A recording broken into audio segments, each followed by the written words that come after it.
Thank you, Madam Vice President. I have goosebumps just listening to you, Councilor Lapierre.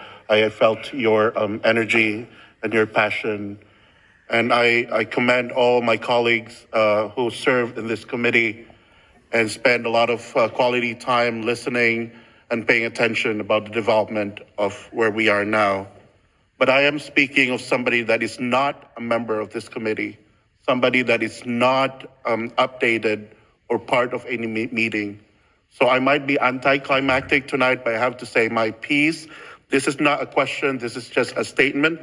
And it's very important because I also received calls from my constituents that I have to ask tonight. Please let me start by saying that I support our kids and will support our city so we would be able to build new schools for our children. That's where I stand, and I always stand by my commitment. I will vote yes tonight. But we also have to acknowledge that, again, I feel like we're voting on something that I have few information from. This week, I got a couple of calls from constituents who told me about their thoughts on this. One resident said, Coco, we have no kids at Lynn Public School, and how are we going to pay this amount? I told her that I understand her point. I myself have no kids in our school system, but I explained that as a city and as a community, we need to support each other. The other caller was just very concerned with the amount. She feels like the state should be doing more. I personally have a few questions, Madam Vice President.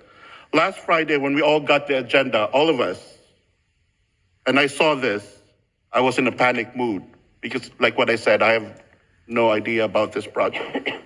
Thanks to the website that the mayor's team have created, it helped me big time. I read as many information as possible. I felt there's not enough time, so I was reading and rushing to get as many information as I could. I am personally so uncomfortable when I feel like everything is rushed.